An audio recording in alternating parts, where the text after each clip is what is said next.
This is a video on how I installed a watt box on my cheap race car.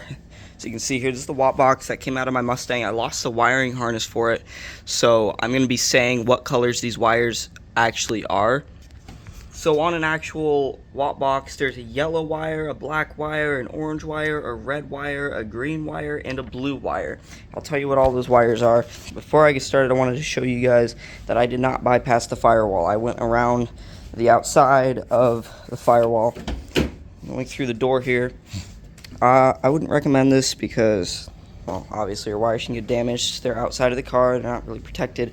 But I do want to point out that make sure if you do like put it through the outside of your firewall, that you do not close these wires in the hinge, because it can cause your power wire to ground out, cause any wire to ground out. Make sure that it doesn't get pinched by the hinge at all. And with that said, also remember to tape over every exposed wire.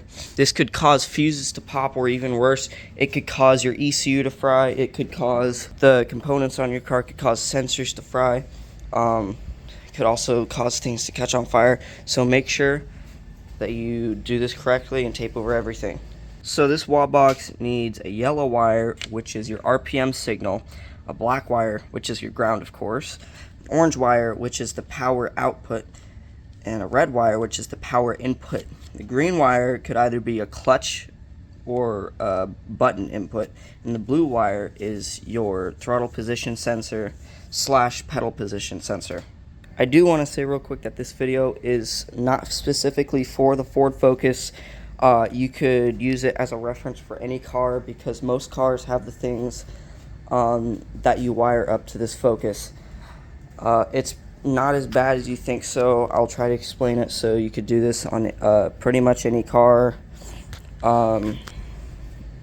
Before you try figuring out yourself, of course, go to the Wattbox website. They have a bunch of cars listed that they have specific instructions for. Alright, so first we're going to start off with the yellow wire. Now remember, these wires aren't the actual color on the harness, so when I say yellow wire, I do not mean this. This is actually a green wire. The yellow wire I'm talking about is actually this wire right here. It goes right down to the crank position sensor.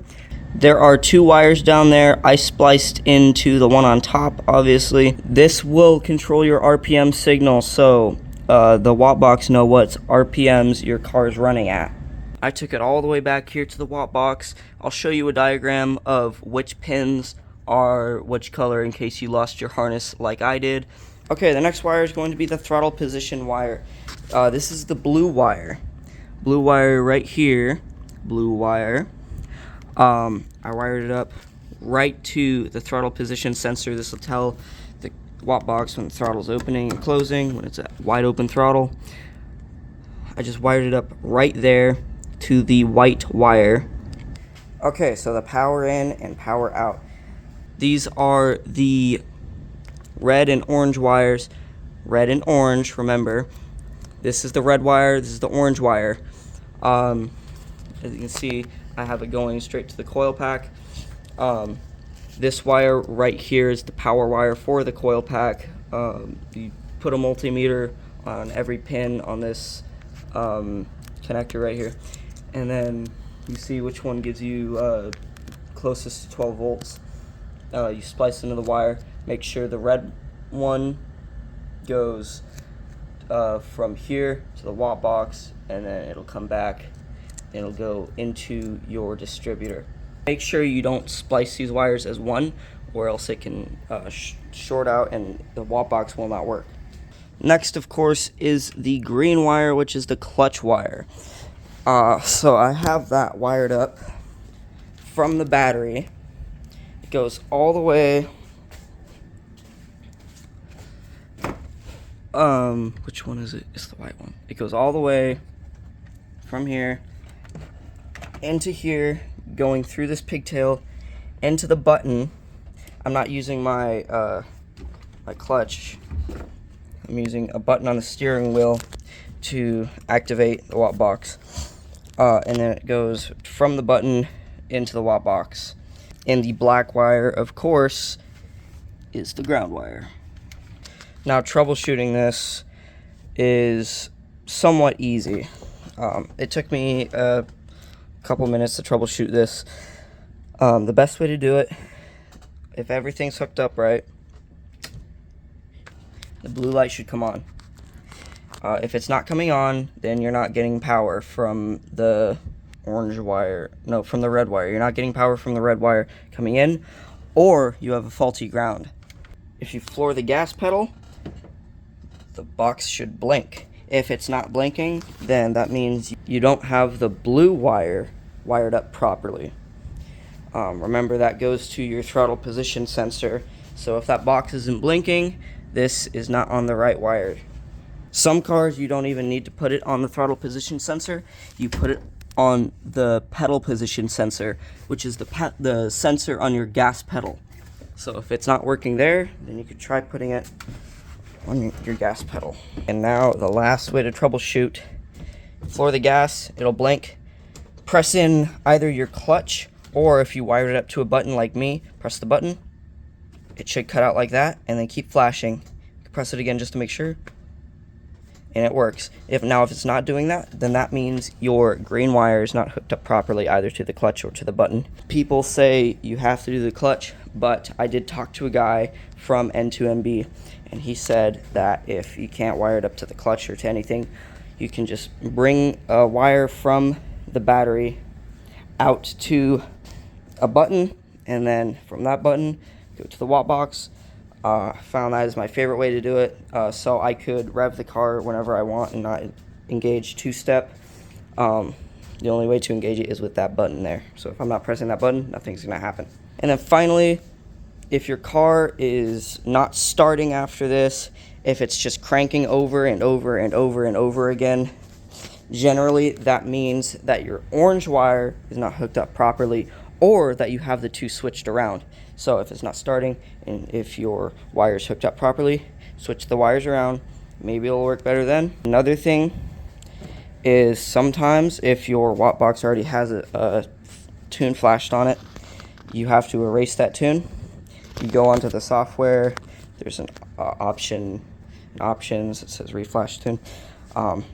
Do that. Make sure that when you hook it up to your laptop, it's reading everything properly. Make sure you have your ignition signal selected right. Make sure that it's reading and writing properly. Make sure that your COM port on your computer is the right one that this is plugging into.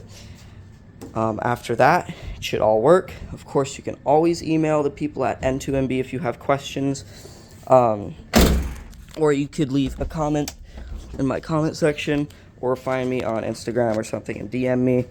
I will try to help as much as I can. I did do all of this on my own, like no help at all. I did need help on my Mustang though, because it was not working out. Now, updates on the cheap race car. So you can see I got my seat in. Check this out. Custom welded. They're not the prettiest of welds, but they hold.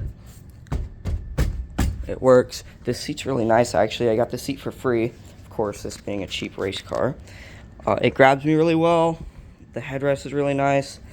I installed my harness bar and my racing harness. This did cost me, I think, $170, but it's worth it. I would rather be alive when I hit a tree than not be alive when I hit a tree. Also, the steering wheel. I got this custom mounted because the steering shaft on this has a weird hex pattern that actually fits a 15mm socket. So I made a custom plate that bolts onto here, and look, you can see the socket right there. You can see the blue part right there. That's actually a socket. Welded it to a plate, and I screwed that plate onto the steering wheel. So if I wanted to, I could remove the steering wheel. And then yeah, this bracket I made for the button right here.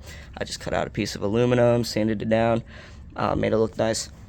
Also, if you do want to put a button on your steering wheel, buy some wire like this. It's all coiled up, so you can still steer your wheel, and it'll just wrap around your column. I got my fire extinguisher. I think it's all gutted by now.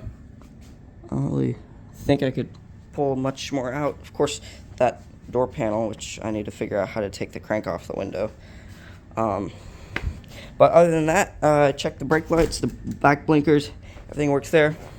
I am having trouble with the front headlights. They're not turning on. I checked the bulbs are fine. These are the front blinkers though.